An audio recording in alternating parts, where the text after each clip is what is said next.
Hi everyone, welcome back to this channel. Today I will show you a super handy trick for your POCO X7 Pro, how to turn your Gmail inbox into a home screen widget. And yep, this is lets you check your email instantly, no need to open Gmail app every single time.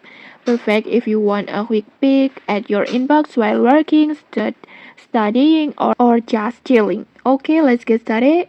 First step, just find your Gmail icon and then press and hold the Gmail app for a few seconds like this until you see a small menu pop up like this. And then next just tap on add widgets, this one,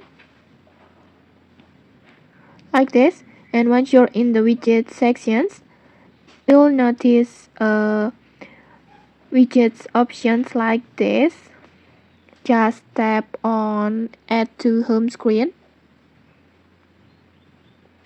and then just choose your account that you want to add into a widget,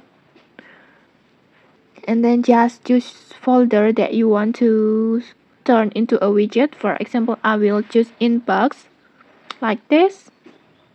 And once it's placed, you can adjust widget size. Just tap and hold on the widgets like this, and then just tap on adjust size, and then just straight it to make it wider or taller depending on how many emails that you want to see at a glance. For example, I will just make it bigger a little bit like this.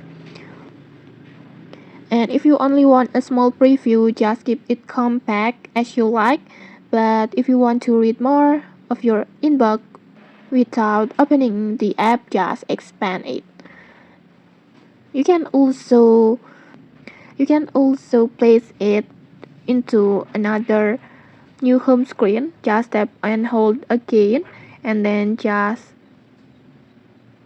drag it until it make a new home screen like this. And okay, maybe that's it. Once you're done setting it up, you will instantly see your latest email right on the home screen. No tapping, no loading, no waiting. In here you can scroll through messages, see how they are from, and decide quickly if you want to open them or not. It's super convenient, especially when you're in a rush or multitasking. And okay, there you go, your Gmail inbox now just one glance away. No need to dive into the app, just unlock your phone and there's your inbox. Okay, maybe that's it. If you found this tutorial helpful, don't forget to like, comment, and subscribe for more tutorials. Thanks for watching and see you.